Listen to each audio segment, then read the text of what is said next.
저번 주에는 내사시에 대해서 알아봤고, 이번 주에는 외사시에 대해서 알아보겠습니다. 그 전에 이 그림을 한번 보시겠습니다. 내사시인 경우에 이렇게, 자, 이 사이 오른쪽 눈이 안쪽으로 쏠 리가 있죠, 그죠? 이게 내사시. 외사시는 뭐 다 아시다시피 이렇게 오른쪽 눈이 지금 이제 바깥쪽으로 이렇게 쏠려가 있습니다. 이렇게 이제 오늘 이 외사시에 대해서 공부하도록 하겠습니다. 자, 그 전에 우리가 이제 망막 대응이 되는 거에 대해서, 망막 대응점에 대해서 한번 보겠습니다. 지금 저 A 그림이죠, 그죠? 요 A 그림을 볼 때 요 왼쪽 눈에 있어 가지고 요 A와 그 다음에 오른쪽 눈에서의 요 A, 요게 같은 망막 대응점이 되겠습니다. 그러면은 A 그림부터 한번 보면은 왼쪽 눈에 있어서는 지금 보면은 뭐 여기 포비아, 저 중심 오목이거든요. 중심 오목에서 안쪽에 있는, 저 코 쪽에 있는 망막이 되겠죠, 그죠? 이 코 쪽에 있는 망막은 바로 시야의 바깥쪽, 귀 쪽 시야를 담당하게 됩니다. 그 다음에 여기서 보면은 오른쪽 눈에서는 여기서 달리 저 중심 오목을 중심으로 귀 쪽 망막에 이제 망막 대응점이 있습니다. 그래서 이 귀 쪽 망막은 바로 요 오른쪽 눈을 기준으로 봤을 때 코 쪽 시야를 담당하게 됩니다. 서로 크로스가 되어 있죠, 그죠? 자, 그 다음에 요 B 삼각형 모형을 보고 있는 것은 바로 왼쪽 눈에 있어서는 B가 되겠습니다. 이렇게 포비아를 중심으로 왼쪽, 그러니까 다시 말해서 귀 쪽 망막이 됩니다. 귀 쪽 망막은 이렇게 안쪽으로 돌아서 코 쪽 시야에 담당하게 됩니다. 즉 다시 말해서 코 쪽 시야에 있는 것을 귀 쪽 망막에 본다, 이런 말이죠. 그 다음에 오른쪽 눈에 있어서는 코 쪽 망막에 바로 이 B의 상이 미치게 됩니다. B는 보면은 보면 오른쪽이죠. 즉 귀 쪽 시야에 있는 물체는 코 쪽 망막이 담당한다, 이 말입니다. 그래서 지금 보면은 A 같은 경우는 코 쪽 망막과 그 다음에 오른쪽 눈에서는 요 귀 쪽 망막, 그 다음 B에서는 이렇게 B 그리면은 귀 쪽 망막, 그 다음에 오른쪽 눈에 있어서는 코 쪽 망막, 이렇게 서로 오른쪽은 왼쪽은 그러니까 귀 쪽은 코 쪽, 코 쪽은 귀 쪽, 이런 식으로 서로 망막 대응점을 이루고 있다는 것을 보여줍니다. 그 다음에 그러면 이제부터 이제 외사시에 대해서 본격적으로 이론 공부를 시작하겠습니다. 보통 원시와 내사시는 우리가 앞에서 봤다시피 과도한 조절로 인해서 조절성 내사시가 발생을 하게 되는데, 이 근시와 외사시는 현재 관계가 없는 것으로 그렇게 정의되고 있습니다. 자, 외사시는 크게 나눠가지고 간헐성 외사시와 그 다음에 그냥 외사시가 있습니다. 자, 이 외사시는 이제 말하는 것은 강의의 외사시가 되고 협의적으로 간헐성 외사시와 그 다음에 다음 페이지에 보게 될 이렇게 외사시 두 가지가 있다, 그죠? 그래서 간헐성 외사시부터 보겠습니다. 이 간헐성 외사시는 시험에 사실 진짜로 많이 나옵니다. 그래서 꼭 기억하시고, 자, 보통 한국과 일본, 중국 등 동양인에게 많다. 그 다음에 보통 2, 3세 후에 발생하더라. 이 특징이 아주 특별합니다. 그러니까 말 그대로 특별한데, 아침에 일어났을 때, 피곤할 때, 그다음에 TV를 보거나 열이 날 때 주로 발생하더라. 즉 다시 말해서 멍 때리고 있을 때 잘 발생한다, 이거죠. 근거리에서는 이렇게 정상적인 안위를 가지고 있는데, 원거리 보면은 억제가 나타납니다.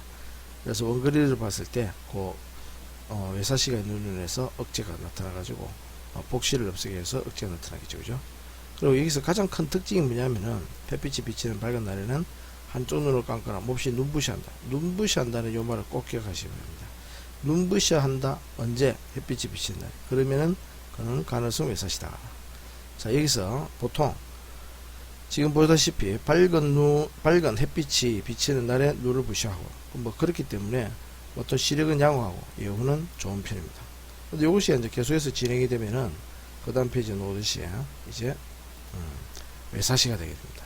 자, 간헐성 외사시가 진행하는 경우가 대부분으로 출생시의 외사시는 그러니까 대부분은 이제 간헐성 외사시다, 이 말이고, 그 다음에 출생시 태어날 때부터 외사시가 되는 경우인데, 이거는 선천적인 외환근의 비정상적인 부착, 즉 가쪽 고등근이나 안쪽 고등근이 뭐 안쪽이 붙었거나 뒤쪽이 붙었거나 이렇게 안구에서 부착이 잘못됐다 이거죠. 그죠? 혹은 신경, 그 외환근을 지배하고 있는 신경 이상으로 발생할 수 있다는 것입니다. 그 다음에 수직사시가 있습니다. 수직사시는 다시 말해서 상사시, 하사시를 말하더라. 상하. 그러니까 아래 위로 움직인다 해서 상사시, 하사시, 그것을 수직사시랍니다. 아래 위로 움직이니까 상하사시를 말한다.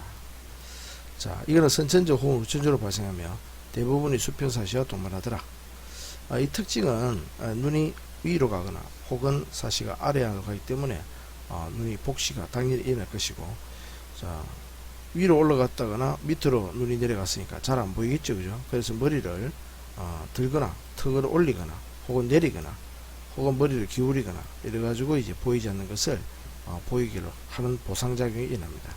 그래서 다시 보면은 복시나 머리 밑 턱의 올림 혹은 내림 혹은 머리 기울임 이런 증상이 있다. 이러면 수직사시다. 자, 그 다음에 거짓사시라는 게 있습니다. 아마 시험이 빈도로 봐서는 가장 많이 나오는데 요즘에 가장 많이 납니다. 왜? 출제 내기도 쉽고 이해하기도 쉬우니까요. 보통 아직 코가 낮고 볼살이 많아, 즉 애기를 말합니다. 이런 애기에서 위아래 눈꺼풀에 안쪽 눈구수 주름이 눈의 안쪽 부분을 가린다. 가려서 가리니까 어떻게 보이냐? 눈은 정상 위치를 가지고 있는 정인데 내사시처럼 보이는 것을 말합니다. 몽골인종, 그러니까 우리 계통이죠, 그죠? 우리 같은 중국이나 한국이나 일본 같은 몽골인종에서 많이 보이게 됩니다. 성장하면서 없어지니까 왜? 이렇게 볼살도 빠지고 그 다음에 콧대도 세워지고 이름으로써 안쪽 눈구수 주름이 사라지게 되겠죠. 그래서 별다른 치료는 필요하지 않다. 자, 여기에 대한 그림이 보면은 요 부분에 있어 가지고 요 부분을 안쪽 눈구수 주름이랍니다. 우리가 통상적으로 이야기할 때 쌍꺼풀 수술하게 되면 앞트임 한다 하죠. 그죠? 앞트임. 바로 이제 앞트임 하는 요 부분이 안쪽 눈구수 주름이고, 이 부분이 이렇게 과도하게 이렇게 나와 있다면은 이제 검은 동자가 가까이 너무 치우쳐 있으니까 얼른 보면은 내사시처럼 보이겠죠. 그죠? 바로 이것이 거짓 내사시가 됩니다. 그 다음에 마비사시를 보겠습니다. 자, 마비사시는 외안근의 마비로, 말 그대로 외안근이 마비되었습니다. 그러니까 움직이지 못하는 거죠. 마비되어서 마비사시라는데 안구운동의 불일치를 보이는 사시를 말입니다. 저 일치사시는 앞에서 봤듯이 오른쪽과, 그러니까 우안과 좌안, 다시 말해서 마비안과 정상안이 움직이는, 그러니까 주시할 때 움직이는 그 각도가 일치돼서 일치사시라는데, 이것은 한쪽의 근육이 외안근이 마비되어 있으니까 움직이는 게 불일치가 됩니다. 그러니까 마비안은 안 움직일 것이고 정상적인 눈은 움직이겠죠. 그러니까 안구운동의 불일치를 보인다 이 말입니다. 이는 전부 다 보면은 그러니까 안구나 혹은 이제 눈 자체, 그러니까 안하나 안근 이런데 병이 생겨서 그렇습니다. 그래서 안근 자체 병변 혹은 신경마비 사고로 인해서 눈과 머리의 외상, 그 다음에 뇌혈관 순환장애, 당뇨병, 두경내 염증 종양, 이런 질환들이 원인이 됩니다. 질환이 원인이 돼서 외안근이 마비로 생기게 되는데, 요 개념에 대해서는 자세히 나오진 않습니다. 실제로 시험에 나온 거로는 외안근 마비로서 가장 흔한 마비가 어느 것이냐, 어느 외안근이 가장 흔하게 마비되느냐, 이런 게 나온 적이 있거든요. 그는 이제 주로 가돌림신경의 마비가 가장 흔하다. 그래서 요거를 기억하시기 바랍니다. 가돌림신경. 가돌림신경이 이제 가쪽 고등근이겠죠. 그죠? 가쪽 고등근을 지배하는 신경이 가장 흔하게 발생하더라. 자, 마비사시의 증상은 특징적인 증상이 있는데, 첫 번째 보면은 마비근의 작용 방향에서 안구운동의 제한이 발생한다.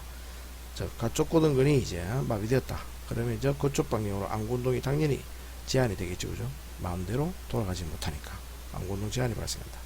그러니까 정상적인 근육이 있다. 즉 안쪽 고등은 정상이고 가쪽 고등근이 마비가 되어 있다. 이러면 가쪽 고등 방향, 즉 바깥쪽으로 눈이 돌아가지 못하니까 자연적으로 안쪽에 있는 근육을 잡아 당기니까 어떤 현상이 벌어지겠습니까? 내사시가 발생하겠죠. 그죠? 그래서 정상적인 안근이 있는 쪽으로 눈은 돌아가고, 마비안, 즉 마비근이 있는 방향으로는 안구운동의 제한이 일어나더라. 자, 그 다음에 두 번째가 복시가 있습니다. 복시가 나타납니다. 자, 가쪽 고등근이 마비가 되면 내사시를 유발해서 내사시. 가쪽 고등, 우리가 안경과학 시간에도 배웠을 겁니다. 가축 고등근이 마비되면 내사시를 빨리 보라고. 내사시일 때는 동척복시를 일으킵니다. 그 다음에 안쪽 고등근 마비는 안쪽 고등근 마비가 되면은 교차복시를 일으키게 됩니다. 교차복시를 일으켜서 외사시를 일으키게 됩니다. 그래서 우리가 공부할 때 어떻게 하냐, 동척복시는 내사시, 그래서 동네, 교외 이렇게 오죠, 그죠? 교차복시는 외사시다. 그래서 동네 교회를 이렇게 보통 여기 되는데, 여기에 대한 원리가 보통 이렇습니다. 지금 그림 보시면은 왼쪽 A 그림부터 볼까요?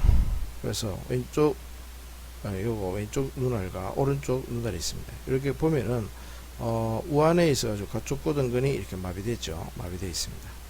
그러니까 마비되어서 안쪽 고등근은 정상적이니까 눈은 앞쪽으로 이렇게 돌아가 있습니다. 그래서 내사시를 가지고 있는데요.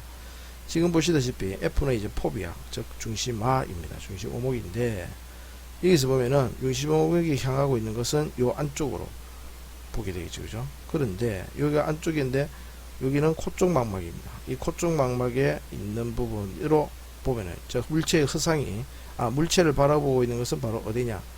포비아의 왼쪽, 다시 말해가지고 안쪽, 즉 코쪽 망막이 되겠습니다.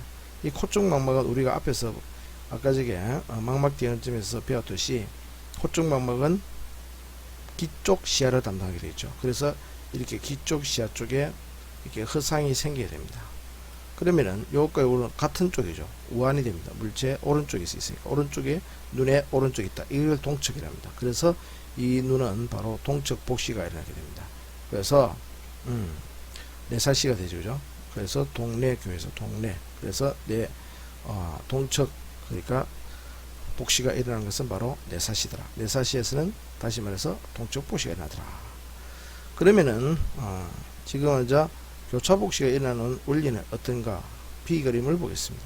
B 그림 보면은 요게 안쪽 고등근이 마비가 되어 있습니다. 이번에는 그러면은 정상적인 가쪽 고등근은 정상이니까 눈은 바깥쪽으로 이렇게 돌아가가지고 외사이가 되겠죠. 외사이가 되면은 여자 포비아, 즉 중심 오목이 이런 식으로 바라보게 되는데, 물체를 향하고 있는 것은 어디냐면은 포비아의 오른쪽, 다시 말해서 기쪽 망막에 해당됩니다.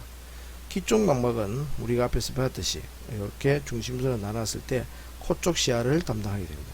즉 다시 말해서 코쪽 시야에 이 허상이 보이게 된다 이거죠.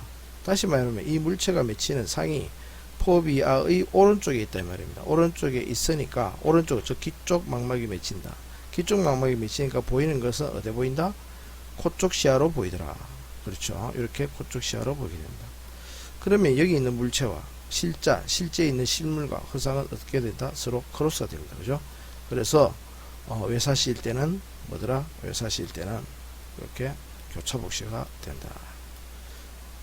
교차복시가 되더라. 그래서 아까 여기서는 뭡니까? 내사시일 때는 같은 쪽에 있으니까 동척복시가 된다. 동척. 그래서 동네, 교외 이런 식으로 외우면 여러분들이 편리할 것입니다. 좀 쉬다가 바로 이제 다음 그 마비사시 안에 있어가지고 마비사시에서의 정상에 대해서 계속해서 공부하도록 하겠습니다.